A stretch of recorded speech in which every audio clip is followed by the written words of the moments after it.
આજે આપણે બનાવીશું હેલ્ધી મોમોસ. એની માટે આપણે જોઈશે તેલ, મોણ માટે રવો 1 વાટકી, મીઠું અને ઘઉંનો લોટ. એનો આપણે લોટ બાંધી લઈશું. તો આપણે 2 વાટકી ઘઉંનો લોટ લઈ લીધો છે. એમાં આપણે 1 વાટકી રવો નાખીશું. એ પછી મીઠું નાખીશું અને મોણ નાખીશું.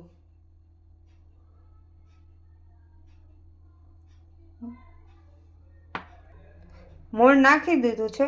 હવે આપણે આને બધું મિક્સ કરી લઈશું. પહેલાં બધું મિક્સ કરી અને પછી આપણે આમાં પાણીથી લોટ બાંધી લઈશું.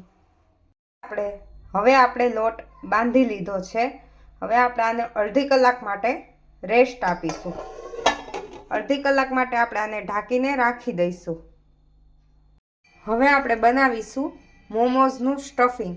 એની માટે આપણે જોઈશે ડુંગળી, ગાજર, કોબી, મરી પાવડર, પનીર, મીઠું, તેલ, મેગી મસાલો અને લસણ મરચાંની પેસ્ટ. હવે આપણે આને એક પેનમાં તેલ મૂકીશું. હવે આપણે એક પેનમાં ઓઇલ એડ કરીશું.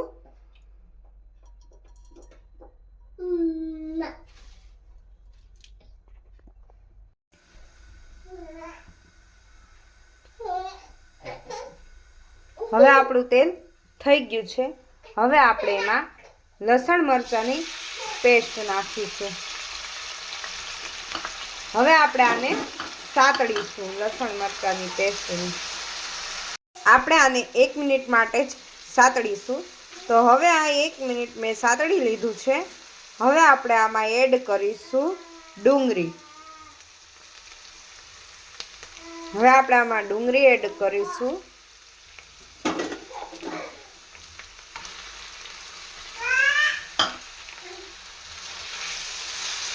હવે આપણે આ ડુંગળીને આપણે સેજ થઈ જાય બ્રાઉન જેવી ત્યાં સુધી આપણે આને સાતળીશું. એટલે સેજ ગુલાબી થવા દેવાની છે આને. સેજ ગુલાબી થાય ત્યાં સુધી આપણે આને સાતળીશું ડુંગળીને. હવે આપણી ડુંગળી ગુલાબી જેવી થઈ ગઈ છે. હવે આપણે આમાં એડ કરીશું કોબી.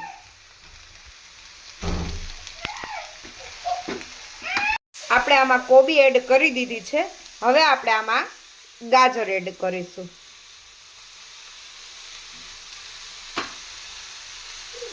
આપણે આમાં ગાજર બી એડ કરી દીધા છે.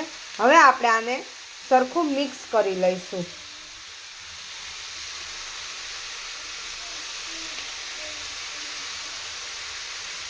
આપણે આ મિક્સ કરી લીધું છે. થોડુંક હલાવી લીધું છે. હવે આપણે આમાં એડ કરીશું મીઠું, મરી પાવડર. મેં સફેદ મરી પાવડર લીધા છે. હવે આપણે આમાં લઈશું મેગી મસાલો. હવે આ બધું જ નાખી અને આપણે આને 2 મિનિટ માટે સાતળવાનું છે. આ આપણે ત્યાં સુધી સાતળવાનું છે કે જ્યાં સુધી આમાં આ મીઠું ઓગળી ન જાય, આપણું પાણી બળી ન જાય કોબીનું, ત્યાં સુધી આપણે આને હલાવવાનું છે. આને સેજ ડ્રાય થઈ જાય પછી જ આપણે કરવાનું છે. તો જ આપણા મોમોસ સરખા બનશે. એટલે આપણે આને વ્યવસ્થિત અને સરખું હલાવવાનું છે. મેં આને 2 મિનિટ સાતળ્યું હતું. હવે તમે જોઈ શકો છો કે આનું એકદમ આમ ડ્રાય જેવું થઈ ગયું છે. એટલે કે આમાં પાણી બધું બળી ગયું છે. એટલે હવે આપણે આમાં પનીર એડ કરી દઈશું. પનીર ઓપ્શન છે. તમારે પનીર નાખવું હોય તો તમે નાખી શકો છો, ન નાખવું હોય તો તમે ન નાખી શકો. પનીર તમારે હોય તો તમે નાખી શકો છો. હવે આપણે આને હલાવી લઈશું. પછી આપણે ગેસ બંધ કરી અને આને ઠરવા દઈશું. હવે આપણો લોટમાં કોણ આવી ગઈ છે. હવે આપણે આને નાનો લુઓ કરી લઈશું આનો.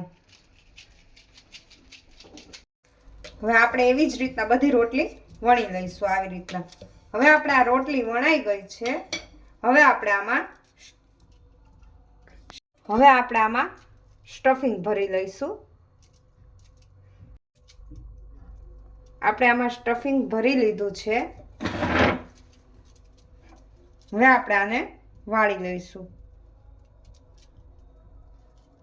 આપણે તમને જેવો શેપ ગમે એવો શેપ તમે વારી શકો છો. આ મોમોઝ આપણે વારી લીધું છે. એવી જ રીતના આપણે બધાય મોમોઝ વારી લઈશું. એવી જ રીતના આપણે બધાય મોમોઝ વારી લીધા છે. હવે આપણે તેલ ગરમ મૂકીશું. તેલ ગરમ થાય પછી આપણે એમાં મોમોઝ નાખવાના છે. તમે જોઈ શકો છો આપણું તેલ ગરમ થઈ ગયું છે. હવે આપણે એમાં એક પછી એક મોમોઝ નાખી દઈશું. આપણે આવી જ રીતના બધાય મોમોઝ આમાં નાખી દઈશું. હવે આપણે આને બ્રાઉન કલરના તળી લઈશું. તમે જોઈ શકો છો આ બ્રાઉન કલરના તરાય છે. આ બ્રાઉન કલરના આપણે આને સરખા તરી લેવાના છે. એને પણ આ મોમોઝની ચટણીની રેસીપી જોતી હોય તે કમેન્ટ બોક્સમાં લખી દેજો. હવે આપણે મોમોઝ તરાઈ ગયા છે. હવે આપણે આને મોમોઝની ચટણી સાથે સર્વ કરશું. તો મારી ચેનલને લાઈક, શેર અને સબસ્ક્રાઈબ કરી દેજો.